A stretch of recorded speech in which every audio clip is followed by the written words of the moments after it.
Hi, it's Katrina. My friend David is actually going to be helping me out today, so we can give you a little bit more variety. Everyone say hi! Number 10. Execution by elephant. Societies in various parts of the world have a history of publicly executing captives by instructing specially trained elephants to stomp, dismember, and torture them to death. These highly intelligent animals could kill the person quickly or subject them to slow suffering based on what they were told to do. This makes them ideal candidates for carrying out this brutal form of capital punishment compared to other animals. Execution by elephants mainly happened throughout South and Southeast Asia. They were especially popular in India, where they were typically ordered by royals who wanted to show their absolute power and their ability to control wild animals. But Western societies also occasionally resorted to this gruesome method of carrying out the death penalty, including ancient Rome and Carthage. Elephants were under the command of a handler called a mahout, who could stop an animal from killing someone if the ruler had mercy for the individual being tortured. In the kingdom of Siam, a person sometimes endured days of being rolled around on the ground, but not badly enough to be seriously hurt. Sometimes an individual would be set free if they fought off the elephant. These practices carried on into the 19th century, but eventually ended, often because of suppression of the tradition by colonial authorities. Number 9. ISIS commanders fed to dogs. The extremist Islamic State terror group, also known as ISIS, is notorious for its gruesome execution methods that were often imposed on Western journalists and other captives. In 2016, news headlines reported that the organization added a sickening new practice for carrying out the death penalty to this disturbing list, and that it was used on its own guards who failed to adequately perform their duties. A commander from the Kurdish branch of the Iraqi armed forces, named Hassan Kala Hassan, claimed that top-ranking ISIS members were tying the accused to trees and letting dogs maul them to death. News of the new execution method came as the group began losing their strongholds in Syria and Iraq after suffering many defeats in the previous several weeks. Experts claimed that the degree of the brutality being used scared other members into following orders to a T. Speaking with ABNA news agency, Kurdish sociologist Dler Ahmed said that the organization was targeting members it felt were useless for carrying out these deadly demonstrations. Within a year, ISIS would lose 95% of its territory, and in early 2019 the terrorist organization was officially defeated when the Syrian Defense Forces attacked its last strongholds. Number 8. Execution by lion in Roman Britain. Last year, archaeologists in Britain announced the discovery of a bronze key handle featuring a man and a lion fighting. They believe it may represent a genuine form of capital punishment that was used, and it's the first discovery of its kind found in Roman Britain. The team found the artifact in 2017 while excavating an ancient town in Leicestershire. The artifact was so soiled that it was unrecognizable at first. A thorough cleaning revealed a design of a man fighting an angry lion as 4 terrified youths looked on. Expert dated the unique object to around 200 AD, roughly 100 years after Rome conquered Britain. A study concluded that the scene represents a public execution. Known as the Friar's Causeway key handle, it illuminates the brutal character of Roman authority in Britain, in the words of study co-author John Pierce. Rome has a well-documented history of its law allowing for criminals to be thrown to wild beasts. These brutal executions happened at the Colosseum, but this is the first evidence of it happening as far away as Britain, which was on the outskirts of the Roman Empire, where lions were transported from Mesopotamia and North Africa using riverboats and wagons. Number 7. Snake pits. There are several European legends and fairy tales that tell of people being thrown into a pit of hungry snakes and dying. The best-known story of this happening was popularized by the History Channel series Vikings, which followed the travels and raids of a Viking warlord named Ragnar Lothbrok and his sons. Ragnar had a lasting rivalry with King Aile II, who ruled over the medieval English kingdom of Northumbria. After defeating Ragnar, King Aile is said to have thrown him into a snake pit, and to his death. Observant viewers pointed out that in the Vikings episode depicting the horrifying scene, the snakes in the pit are all non-venomous constrictors, and that they would have been too small to see a human as prey. A person would likely survive in that situation, however terrifying it may be. But aside from Aile using the wrong snakes in the show, it's unclear whether he executed Ragnar in a snake pit in real life. In a medieval Germanic legend, a giant called Sigenot throws a character named Dietrich von Bern into a snake pit, but this is a fictional story. There seem to be few verifiable examples of this actually happening throughout history. Number 6. Damnatio ad bestias. Starting in the 2nd century BC, the Romans began a tradition of executing people by putting them face to face against one or more animals. Known as Damnatio ad bestias, the practice was carried out publicly for large audiences of mostly lower-class citizens who considered the violence to be entertainment. Criminals, Christians, and runaway slaves were often subjected to this ruthless punishment, which may have initially started out as religious sacrifice rather than legal punishment. The Damnatio ad bestias tradition can be traced before Roman times to ancient Egypt and Libya, where there are records of living and dead humans being fed to lions and crocodiles, but it's unclear exactly what their reasons for doing it were.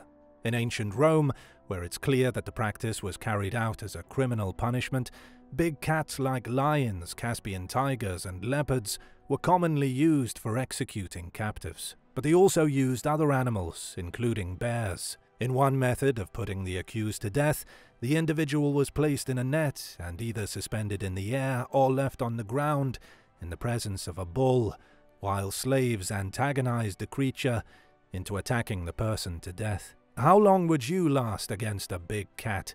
Share your strategy for survival in the comments, and be sure to subscribe if you haven't yet. Number 5. Kim Jong-un fed his uncle to dogs. In 2014, news headlines reported on the speculation that North Korean dictator Kim Jong-un had executed his uncle by stripping him naked and feeding him to dozens of hungry dogs. After inheriting the leadership of the so-called Hermit Kingdom following his father's death in 2011, Kim Jong-un began eliminating anyone he perceived as even a slight threat to his power. A few years later, he began suspecting his uncle, a high-ranking official and top advisor, Jang Song-thaek, of betraying his authority and having several of his loyal aides killed. Tensions between the pair intensified as their disagreements went unresolved, leading to the execution of Jang Song-thaek and 5 of his aides in late 2013. Early the next year, the Hong Kong-based paper Wen Wei Po claimed that Kim Jong-un unleashed 120 hounds who hadn't eaten in days on the accused, and that the dogs attacked and killed the group. It's hard to verify any claims of what goes on in North Korea, given its secretive and closed-off nature, and this is no exception. Contrary to the claims in the newspaper, North Korean state media reported that Jang Song-thaek had been deemed a counter-revolutionary and was put to death by a firing squad. Here it eventually came to light that the story about the dictator having dogs kill the suspected enemies of the state originated as a satire in a post on Chinese social media. Apparently, the paper that passed the story along is known for sensationalism, but it's unclear whether the story's writers themselves believed the story was true. Regardless of how the execution was carried out, experts consider it the most significant example of the death penalty being enforced in North Korea since the purges of some top officials that were carried out by his grandfather, Kim Il-sung, during the 1950s. The media would claim that Kim Jong-un had extended his executions to his late uncle's relatives, including his children. Number 4. Deadly giraffe assault. In one of the world's first serial killer stories, a Roman story tells of a woman named Locusta of Gaul who poisoned her victims for pleasure nearly 2,000 years ago. She committed her alleged crimes around 54 AD, during Nero's reign.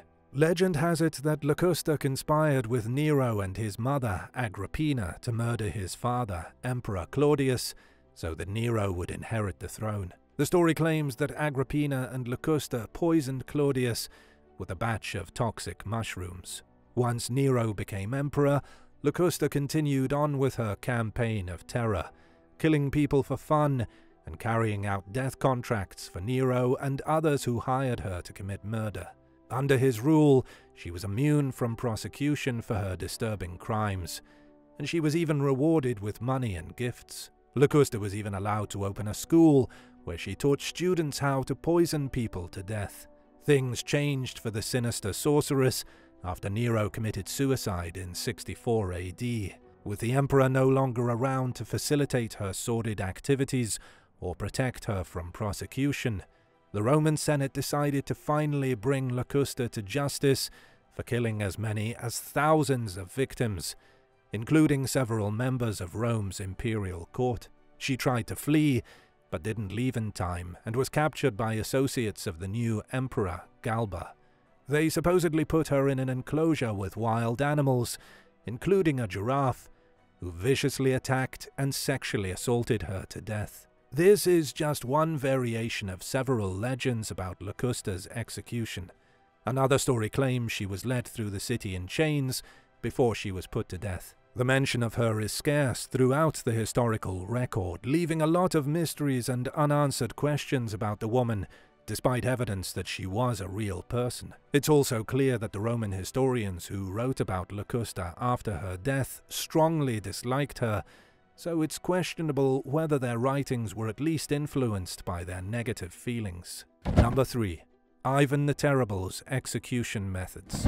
Bears have been a prized Russian symbol since ancient times, when pagan Slavs regarded them as totem animals. Their importance continued into the Middle Ages, when trained bears traveled around Russia performing tricks for audiences. They were also tasked with carrying out executions. The practice became mainstream during the 16th century under Russia's first Tsar, Ivan the Terrible. Known for his particularly gruesome brand of cruelty, the tyrannical ruler was quick to brutally execute anyone he even slightly suspected of being disloyal. Besides having people mauled to death by bears, Ivan was known for having his horses tear his victims apart by their limbs. Sometimes a captive was sewn into a bearskin and left at the mercy of hungry dogs. Ivan's campaign of terror lasted for 28 years after his rise to power, finally ending in 1584 when he died from a rage-induced stroke after becoming angry during a game of chess. Number 2. Rat torture.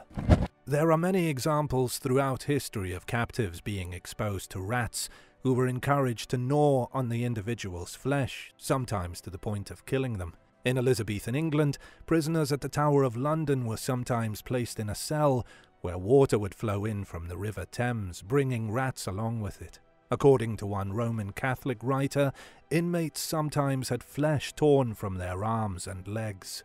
In medieval Germany, in what was known as a rat chair, victims were bound to a chair with a cage over their head, filled with starving rats, which ate the victim's face until the person died.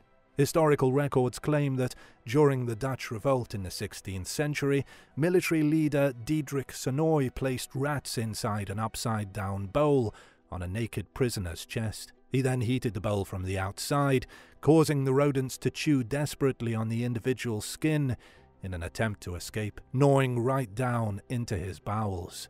This is considered the first known recorded case of someone using rat torture.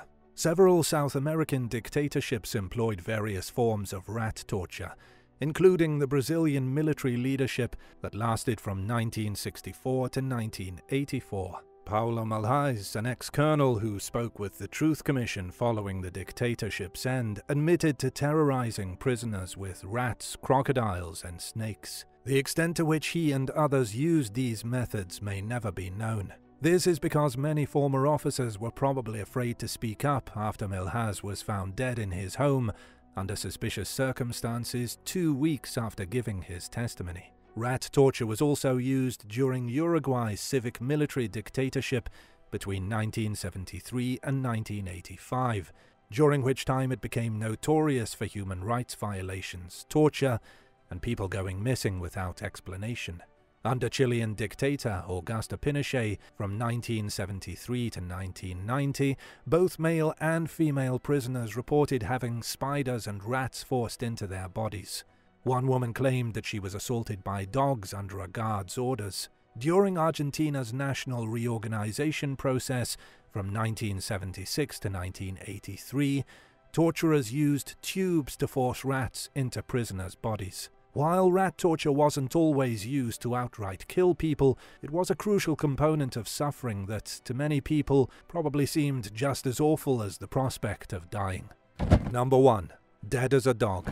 Recently, a US death row prisoner was executed by lethal injection with a sedative commonly used as a veterinary anesthetic. John David Duty was executed in Oklahoma for the 2001 slaying of his cellmate, and is believed to be the first person to be put to death using a sedative generally used to euthanize animals. A week before the execution, a federal appeals court upheld a judge's ruling that allowed the state to substitute pentobarbital for sodium thiopental, an anesthetic typically used in the state's lethal injection formula. A nationwide deficiency of sodium thiopental led Oklahoma to modify its three-drug cocktail. Two other death row inmates and Duty's attorneys challenged the state's choice to use pentobarbital, arguing during a federal court hearing that it had not been used before in execution and might be inhumane. But the anesthesiologist whose videotaped deposition was played in court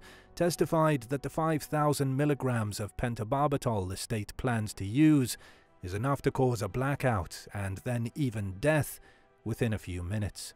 The 10th U.S. Circuit Court of Appeals upheld a federal judge's ruling against the other two inmates. The Attorney General's office said Duty's attorney did not appeal the judge's ruling. Experts testified at the hearing that no other U.S. state uses pentobarbital during executions. Duty was convicted for the December 2001 murder of 22-year-old Curtis Wise. Duty was serving 3 life sentences for rape, robbery, and shooting with intent to kill at the time, all dating back to 1978. According to court records, Duty convinced Wise that he could get some cigarettes if he pretended to be his hostage. Wise agreed to let Duty tie his hands behind his back. Court records state Duty then strangled him with a sheet. Which one of these executions do you think was the most painful? Let me know in the comments. Make sure you subscribe to the channel so you don't miss any new videos. See you soon.